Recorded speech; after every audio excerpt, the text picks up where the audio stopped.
What's up, you guys? Did you know that websites that consistently blog produce an average of 67% more sales leads? That's literally a substantial amount. And if you're trying to grow your business at all, you don't want to pass this up. This is a clear opportunity for you to be able to get more sales leads into your business. So, what does it mean to blog? Let's dive into that. Let's talk through a little bit more. I wanted to start off with kind of your content marketing and your marketing strategy as a whole.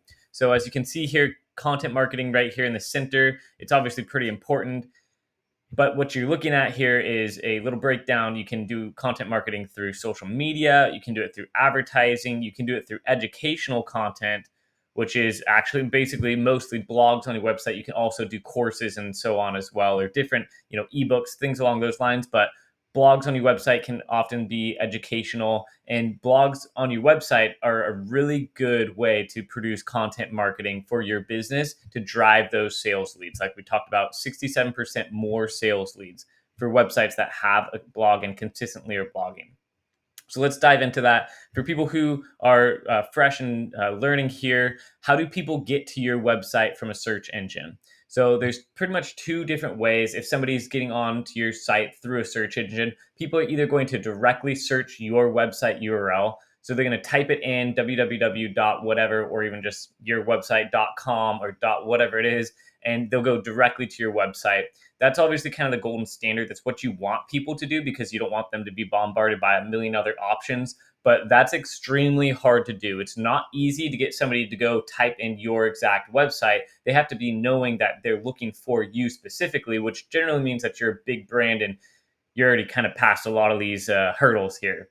The other way people will get onto your website is what's called through kind of the search engine results page via SEO. We'll break that down in just a moment here, but that's kind of what we're focusing on here. That's the entire point and purpose of having a blog. It's to be able to get people onto your website without having them type in directly your website URL, and also not finding it through a different avenue like social media or advertising or all the different ways that people can get onto your website. This is specifically for people who are coming from a search engine. They don't know who you are and they're trying to find your product or your service. You want them to find you.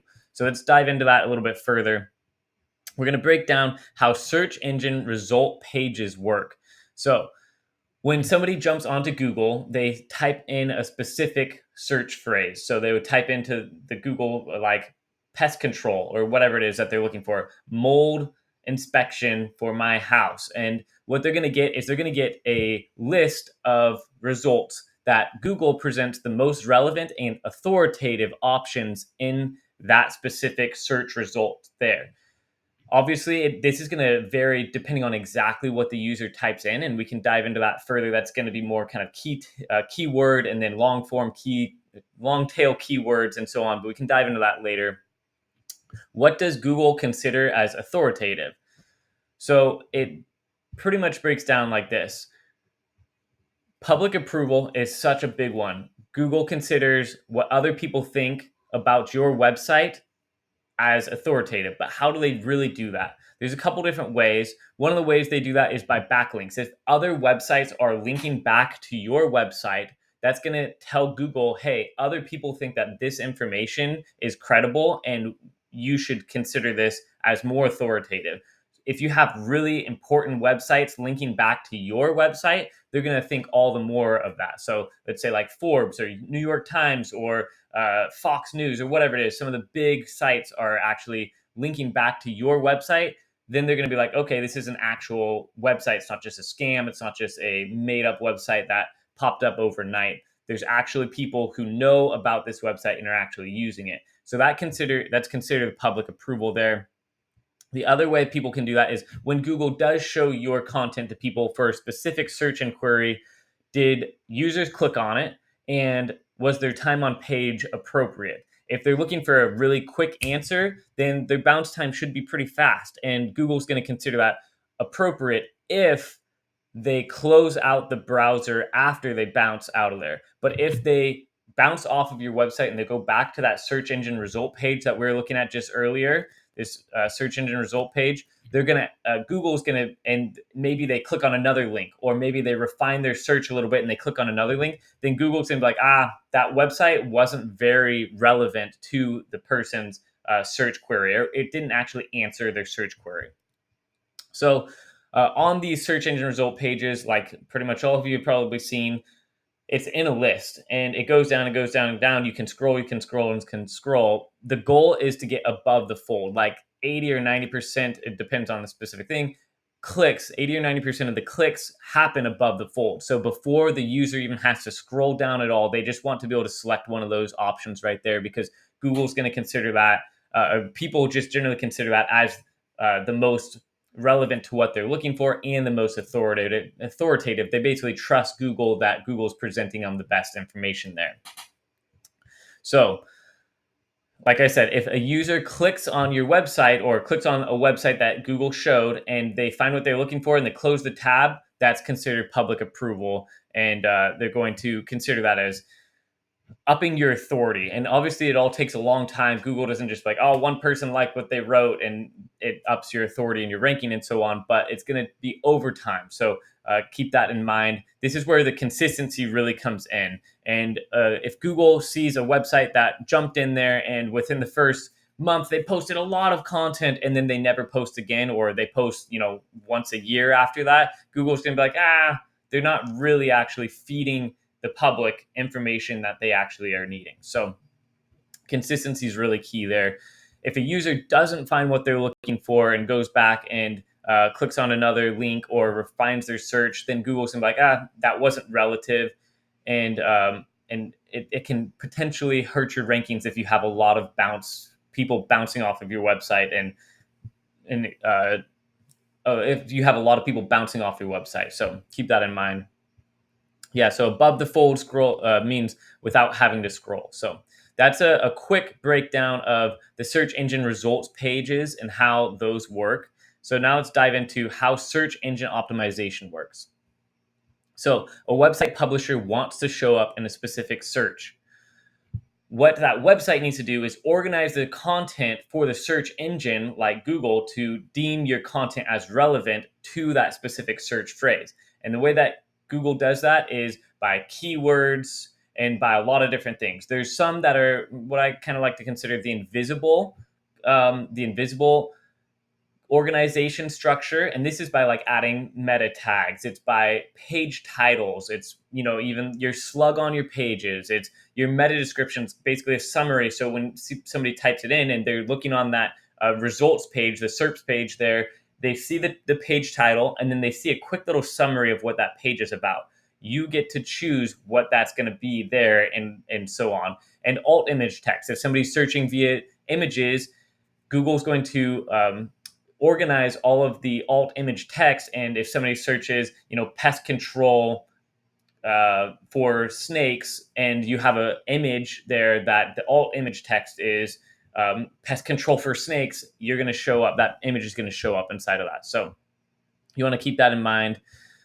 Another way that you can organize your content and show Google or show the search engines that your content is relevant to those searches is by having that content on your website, and not just in one spot, but over and over and over, and having a lot of it.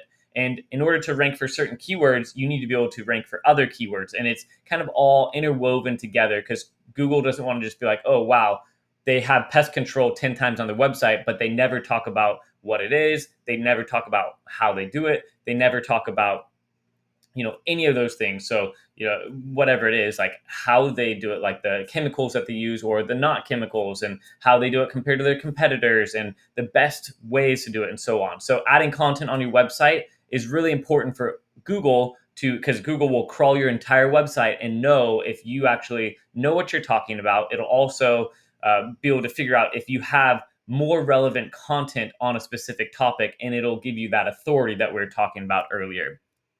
What's the best way to add a bunch of content onto your website?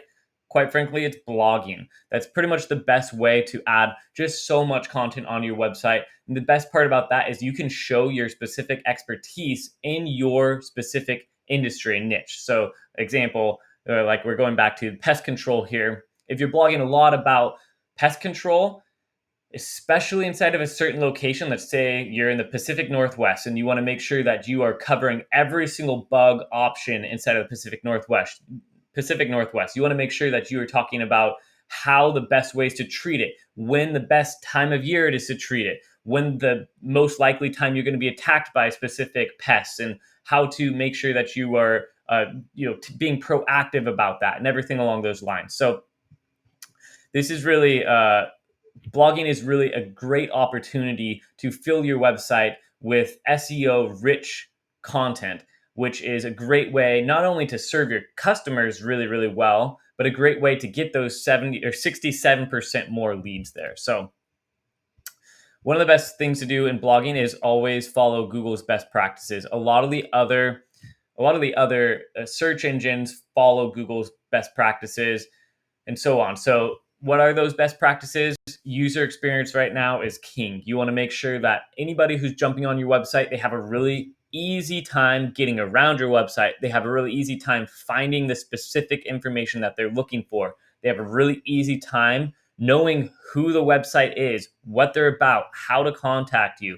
There's a lot of different things that Google needs to make sure are in there, but also there's very specific Google best practices for blog posts, and you don't want to deviate away from those. There's a lot of variances that you can have, but a lot of people we see, they are trying to do blogging, but they're not actually following Google's best practices within their blog. And so their blog post isn't ranking as high, even though it's got good content in it. It's just not following best practices.